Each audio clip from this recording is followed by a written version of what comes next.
Hi hello ನಮಸ್ಕಾರ. ನೀವು ನೋಡ್ತಾ ಇದ್ದೀರಾ ನ್ಯೂಸ್ 18 ಡಿಜಿಟಲ್. ನಾನು ದರ್ಶನ್ ನಾಯಕ್, ಉತ್ತರ ಕನ್ನಡ ಜಿಲ್ಲಾ ವರದಿಗಾರ.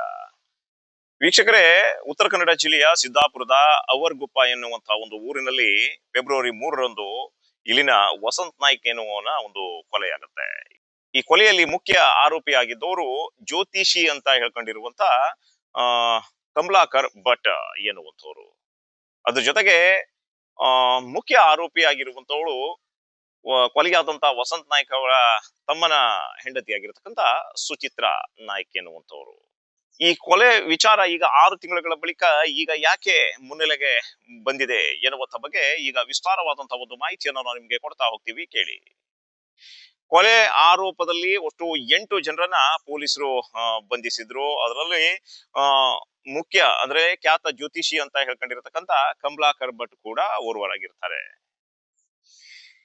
ಈ ಕೊಲೆ ಪ್ರಕರಣದಲ್ಲಿ ಭಾಗಿಯಾದಂತ ಈ 8 ಜನ ಆರೋಪಿಗಳು ಈಗಾಗಲೇ ಉತ್ತರ ಕನ್ನಡ ಜಿಲ್ಲೆಯ ಶಿರ್ಸಿಯ 1ನೇ ಹೆಚ್ಚುವರಿ ಜಿಲ್ಲಾ ಮತ್ತು ಸತ್ರ ನ್ಯಾಯಾಲಯದಲ್ಲಿ ಜಾಮೀನು ಪಡೆಯಲು ಅರ್ಜಿಯನ್ನ ಹಾಕಿರ್ತಾರೆ.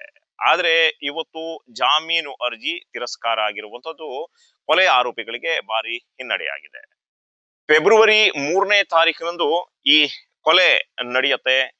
ಇಲ್ಲಿನ ವಸಂತ್ ನಾಯ್ಕ್ ಎಂಬುವನ ಕೊಲೆ ಆಗುತ್ತೆ. ಕೊಲೆ ಮಾಡಿದಂತಹ ಮುಖ್ಯ ಆರೋಪಿ ವಸಂತ್ ನಾಯ್ಕ್ ಅವರ ತಮ್ಮನ ಹೆಂಡತಿ ಸುಚಿತ್ರಾ ಎಂಬುವಳಾಗಿರ್ತಾಳೆ. ಸುಚಿತ್ರಾಗೂ ಮತ್ತು ಖ್ಯಾತ ಜ್ಯೋತಿಷಿ ಅಂತ ಹೇಳ್ಕೊಂಡಿರತಕ್ಕಂತ ಕಮಲಾಕರ್ ಭಟ್ ಅವರಿಗೂ ಈ ಹಿಂದಿನಿಂದಲೂ ಅನೈತಿಕ ಸಂಬಂಧ ಇತ್ತು ಎನ್ನಲಾಗಿದೆ. ಈ ಅನೈತಿಕ ಸಂಬಂಧದ ಒಂದು ಹಿನ್ನೆಲೆಯಲ್ಲಿಯೇ ಏನು ಸುಚಿತ್ರಾ ತನ್ನ ಗಂಡನನ್ನ ಬಿಟ್ಟು ಬೆಂಗಳೂರಿಗೋ ಬೇರೆ ಎಲ್ಲೋ ಒಂದ್ ಕಡೆ ಹೋಗಿ ಸೆಟ್ಲ್ ಆಗಿರ್ತಾಳೆ. ಅದು ಕೊಲೆ ಆರೋಪಿಯಾಗಿರ್ತಕ್ಕಂತ ಕಮಲಾಕರ್ ಭಟ್ ಅವರ ಆಶ್ರಯದಲ್ಲೇ ಇದ್ದಿರ್ತಾಳೆ.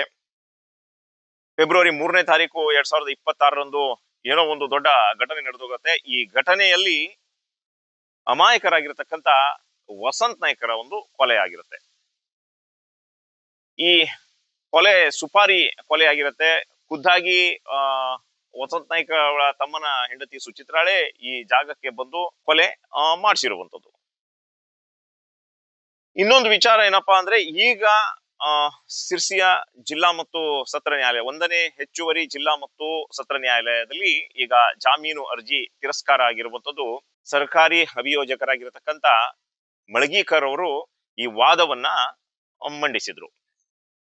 ಈ ಹಿನ್ನೆಲೆಯಲ್ಲಿ ಎಲ್ಲೋ ಒಂದ್ ಕಡೆ ನೊಂದ ಕುಟುಂಬಕ್ಕೆ ನ್ಯಾಯ ಸಿಗುವಂತ ಒಂದು ಆಶಾಭಾವನೆ ಚಿಗುರು ಹೊಡೆದಿರುವಂತದ್ದು.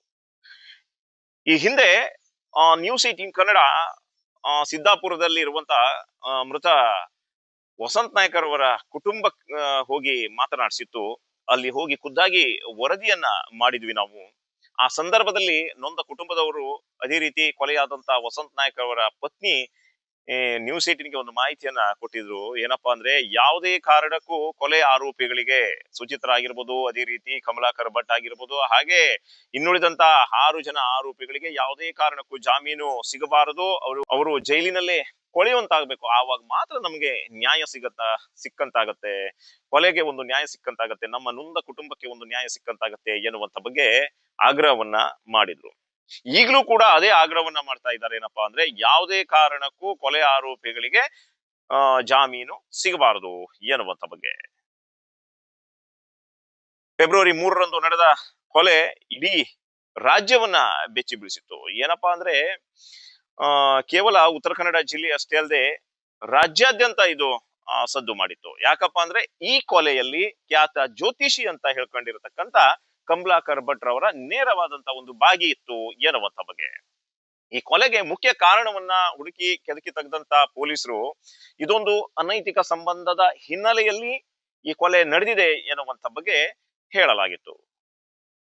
ಅವರ್ಗುಪ್ಪ ಗ್ರಾಮದವರಾಗಿರ್ಬೋದು, ಅದೇ ರೀತಿ ಉತ್ತರ ಕನ್ನಡ ಜಿಲ್ಲೆಯ ಸಿದ್ದಾಪುರದ ಅದೆಷ್ಟೋ ಜನರು ಕೊಲೆಯಾದಂತ ವಸಂತ್ ನಾಯ್ಕ್ ಕುಟುಂಬದವರ ಪರವಾಗಿ ನಿಂತಿದ್ರು. ಯಾವುದೇ ಕಾರಣಕ್ಕೂ ಅವರಿಗೆ ಏನು ಜಾಮೀನು ಆಗಬಾರದು ಎನ್ನುವಂತ ಬಗ್ಗೆ ಹೇಳ್ತಾ ಇದ್ರು. ಇವತ್ತು ಜಾಮೀನು ತಿರಸ್ಕಾರ ಆಗಿರುವಂತದ್ದು. ಮುಂದೆ ಉತ್ತರ ಕನ್ನಡ ಜಿಲ್ಲೆಯ ಕಾರವಾರದ ಜಿಲ್ಲಾ ಮತ್ತು ಸತ್ರ ನ್ಯಾಯಾಲಯದ ಮೊರೆ ಹೋಗ್ಬೇಕಾಗತ್ತೆ, ಇಲ್ಲ ಅಂದ್ರೆ ಹೈಕೋರ್ಟ್ ಹೋಗ್ಬೇಕಾಗತ್ತೆ. ಅಲ್ಲಿ ಯಾವ ರೀತಿ ಆದೇಶ ಬರುತ್ತೆ ಎನ್ನುವಂಥದ್ದು ಕಾದು ನೋಡ್ಬೇಕಾಗಿದೆ. ಆದ್ರೆ ಮೊದಲ ಹಂತದಲ್ಲಿ ಜಾಮೀನು ತಿರಸ್ಕಾರ ಆಗಿರುವಂತದ್ದು ನೊಂದ ಕುಟುಂಬಕ್ಕೆ ಎಲ್ಲೋ ಒಂದ್ ಕಡೆ ಆಶಾಭಾವನೆ ಇದೆ. ಏನಪ್ಪಾ ಅಂದ್ರೆ, ನ್ಯಾಯ ಸಿಗುವಂಥದ್ದು. ಆದ್ರೆ ಮುಂದೆ ಹೇಗಾಗತ್ತೆ ಅನ್ನುವಂಥದ್ದು ಕಾದು ನೋಡಬೇಕಾಗಿದೆ ವೀಕ್ಷಕರೇ. ಕಮಲಾಕರ್ ಭಟ್ ಮತ್ತು ಸುಚಿತ್ರಾ ಕಳೆದ 6-8 ವರ್ಷಗಳಿಂದ ಅನೈತಿಕ ಸಂಬಂಧದಲ್ಲಿ ಇದ್ರು ಎನ್ನುವಂತಹ ಬಗ್ಗೆ ಸ್ಥಳೀಯರೇ ಈ ಹಿಂದೆಯೂ ಮಾಹಿತಿಯನ್ನು ಕೊಟ್ಟಿದ್ರು, ಅಂದ್ರೆ ಕೊಲೆಯಾದಂತಹ ಒಂದು ಸಂದರ್ಭದಲ್ಲಿ. ಯಾಕಂದ್ರೆ ಇದಕ್ಕೆ ಸಂಬಂಧಿಸಿದಂತ ಸಾಕಷ್ಟು ವಿಡಿಯೋ ತುಣುಕುಗಳು ಕೂಡ ಸಾಮಾಜಿಕ ಜಾಲತಾಣದಲ್ಲಿ ಅವರಾಗೆ ಹರಿಬಿಟ್ಟಿಕೊಂಡಿದ್ರು. ಸೊ ಆ ಹಿನ್ನೆಲೆಯಲ್ಲಿ ಸುಚಿತ್ರಾ ತನ್ನ ಗಂಡನನ್ನ ಬಿಟ್ಟು ಕಮಲಾಕರ್ ಭಟ್ ಅವರ ಜೊತೆ ಕಳೆದ 6-8 ವರ್ಷದಿಂದ ಇದ್ರು ಎನ್ನುವಂತಹ ಒಂದು ಮಾಹಿತಿ ಲಭ್ಯವಾಗಿರುವಂತದ್ದು. ಆ ಹಿನ್ನೆಲೆಯಲ್ಲಿಯೇ ಆ ಒಂದು ನೈತಿಕ ಸಂಬಂಧದ ಮುಂದಿಟ್ಟುಕೊಂಡು ತನಗೆ ತೊಡಕಾಗಿರತಕ್ಕಂತ ತನ್ನ ಗಂಡನ ಕೊಲೆ ಮಾಡಲು ಬಂದಿರ್ತಾಳೆ ಯಾರು ಸುಚಿತ್ರಾ. ಆದ್ರೆ ಆ ಘಟನೆಯಲ್ಲಿ ಗಂಡನ ಅಣ್ಣನಾಗಿರತಕ್ಕಂತ ವಸಂತ್ ನಾಯ್ಕರವರು ಮಧ್ಯ ಬಂದು ವಸಂತ್ ನಾಯ್ಕರವರ ಕೊಲೆ ಆಗೋಗುತ್ತೆ. ಒಟ್ಟಾರೆ ವೀಕ್ಷಕರೇ, ಇದಿಷ್ಟಾಗಿತ್ತು ಕಮಲಾಕರ್ ಭಟ್ ಮತ್ತು ಅದೇ ರೀತಿ ಸುಚಿತ್ರಾ ಗ್ಯಾಂಗ್ ಜಾಮೀನು ಪಡೆಯಲು ಅರ್ಜಿಯನ್ನ ಸಲ್ಲಿಸಿದ್ರು. ಜಾಮೀನು ಅರ್ಜಿ ಈಗ ತಿರಸ್ಕಾರ ಆಗಿರುವಂತದ್ದು. ಮುಂದೆ ಏನಾಗತ್ತೆ ಅನ್ನೋ ಬಗ್ಗೆ ಕಾದು ನೋಡೋಣ.